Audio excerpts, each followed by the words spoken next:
Assalamualaikum. My name is Atiqah. I'm from KBA 2424A. Today, I would like to tell you about my individual assignment 546, which is Islamic finance. First of all, Islamic banking also refers to an Islamic finance or Sharia compliance finance. Refer to finance or banking activities that adhere to Sharia Islamic law. Two fundamental principles of Islamic banking: sharing of profits and loss, and the prohibitions of the collections and payment of interest paid by lenders and investors. More than 13,300 banks and 250 banks mutual funds around the world that comply the Islamic principle. Capital Islamic growth from 2,200 billion to close to 3 trillion in 2016. First of all, I would like to tell you about the value propositions of Islamic finance and conventional finance. It is important for the stakeholder in the Islamic finance industry to take stock of the increasing legal and regulatory challenge facing the industry. This seems to be the right time to reflect on the recent history of Islamic finance, evaluate the current trend and project the future of industry. While these issues can be considered from perspectives including the finance and economy perspective, these comments seek to focus on the role of law in enhancing the value propositions of Islamic financial intermediations, with specific references to some legal and regulatory challenge. The above understanding of the value proposition of Islamic finance is born out of the original understanding of fiqh al-mu'amalat, which is the underlying discipline of the modern Islamic finance industry.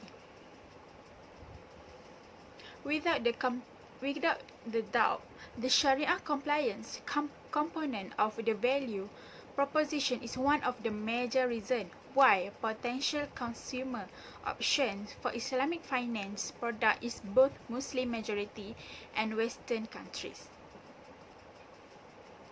The value proposition of Islamic finance and conventional finance is different. On the other hand, through the Islamic finance industry is not averse of profits making. Its value proposition is more of bringing benefits to the doorstep of the customer in a mutually beneficial manner through partnership mode of financing. The value proposition of Islamic finance, firmly rooted in the maqasid al-Sharia, traditionally involve ethical investing and green business. The first value proposition in Islamic finance system is expert of finance. To work with Sharia scholar, there is need for formal specializations in the regular of Islamic finance. Forster has continually advocated for a new specialist area of Islamic finance to be known as law of Islamic finance. Through the expert in this proposed field might not necessarily by Sharia counselors. They will be well equipped with the in-depth knowledge and expertise of Islamic finance generally, with special references to the regulations of Islamic finance in different jurisdictions across the world. For the second value proposition is regulatory challenge. There are absence of supportive regulatory framework in the most jurisdictions, particularly in the West, and this has resulted in different practices in the industry. The weakness of regulation in some countries has unfortunately created an opportunity for some Islamic finance institutions to go haywire with special references to the prudential management of the client funds. This challenge can be addressed through professional rules of conduct among Islamic finance practitioners.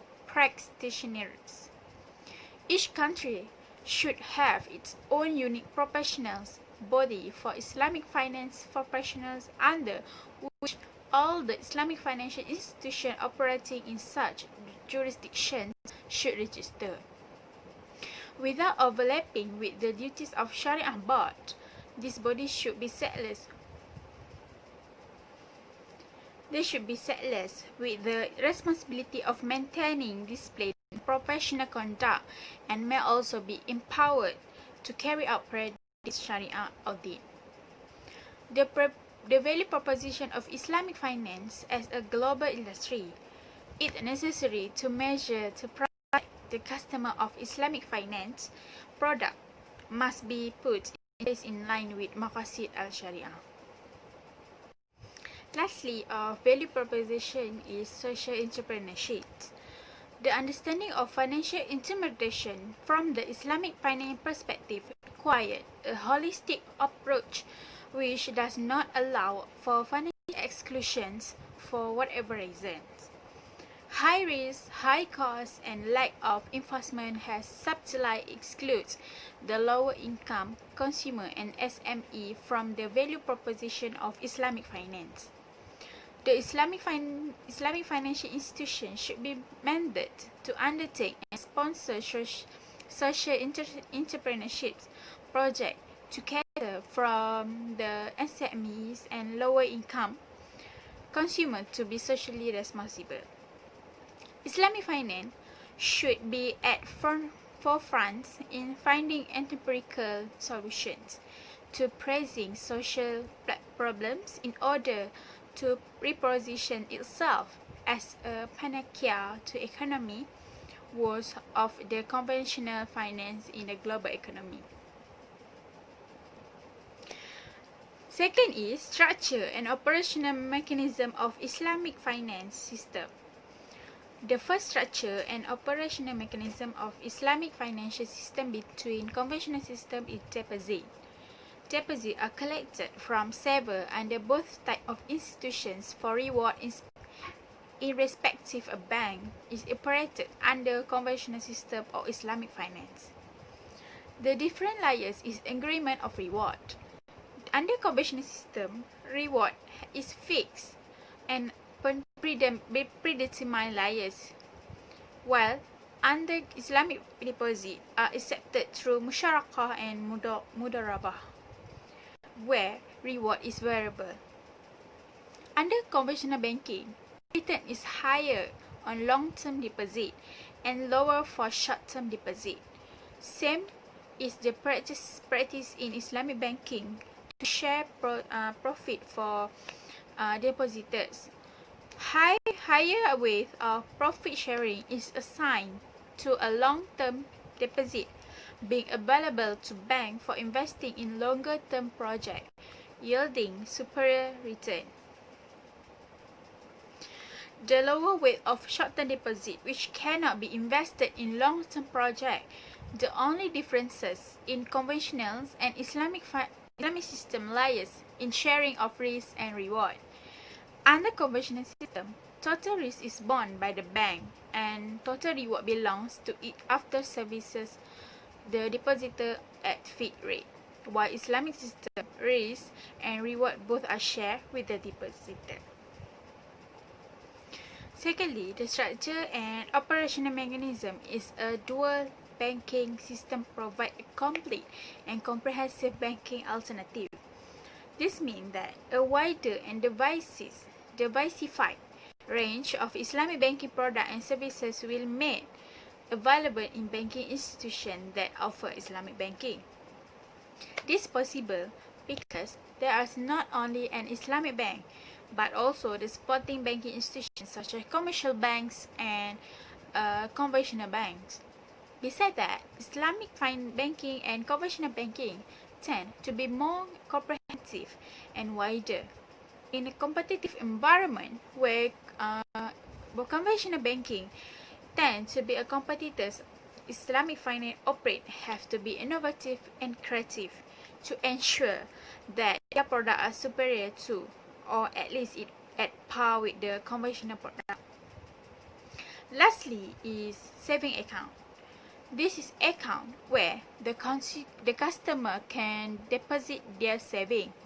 Through these depositors allows the bank to use their money. They can get guarantee of getting their full amount back from the bank.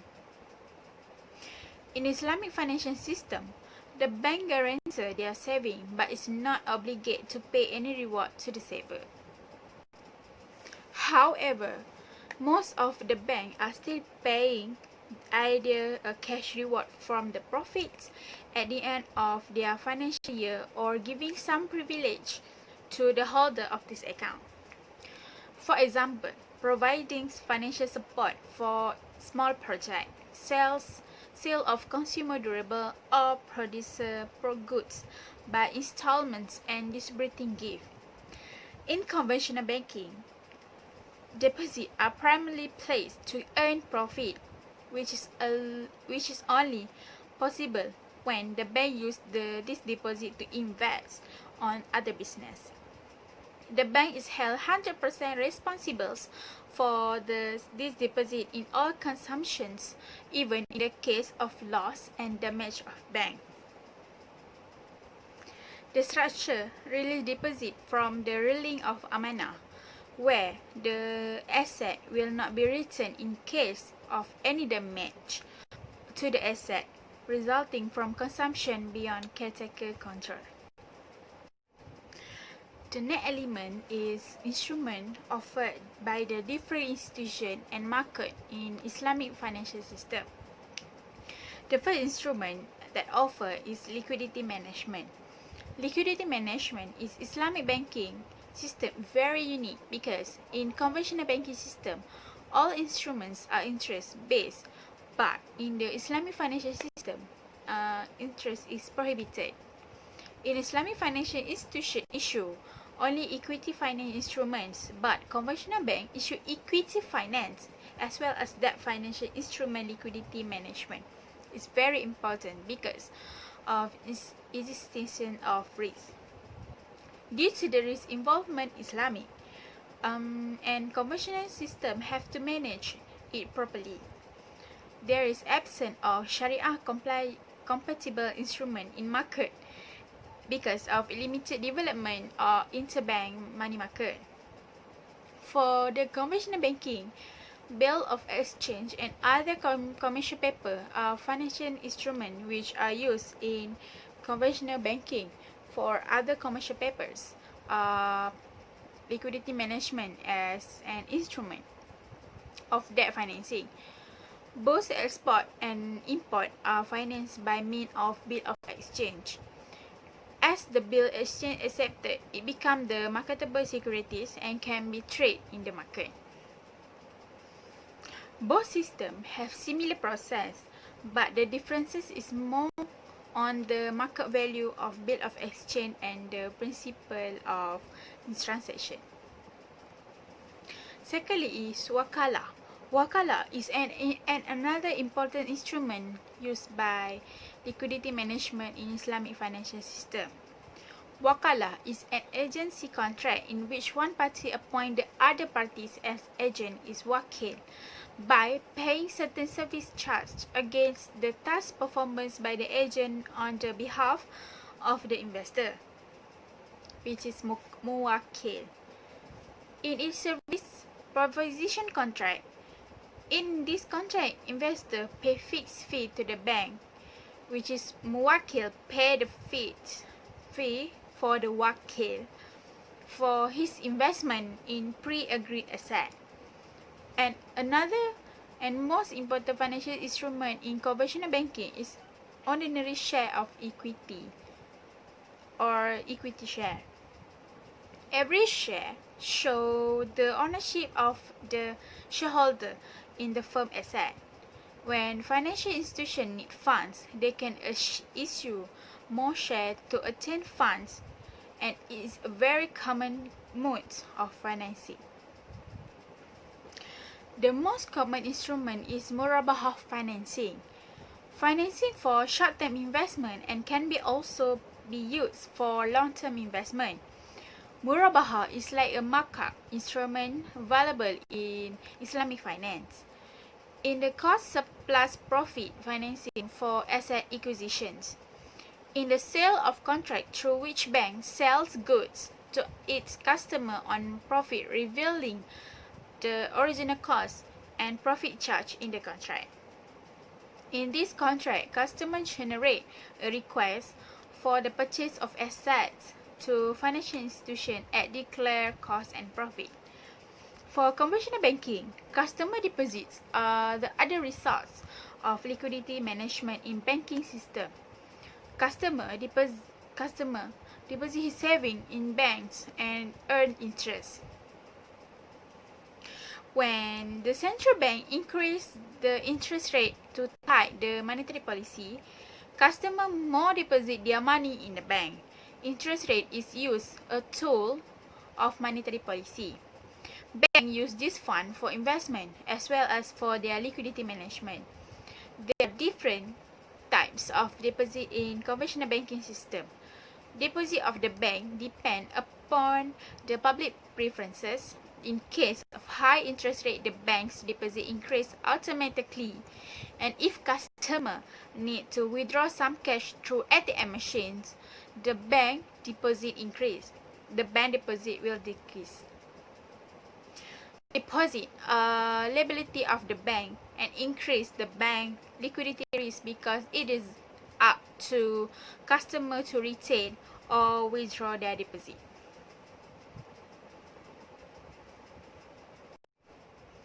In the conclusions, on the basis of aforementioned causes, is clear that Islamic finance has very much potential to compete with the conventionals around the globe.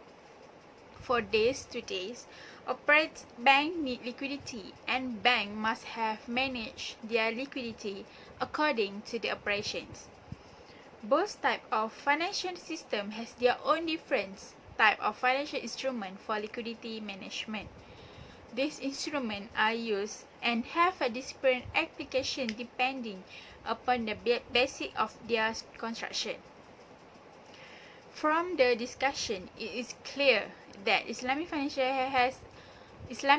system has more equity-based instrument than conventional system, and promote equity-based instrument rather than debt-based instrument. That's all from me. Thank you.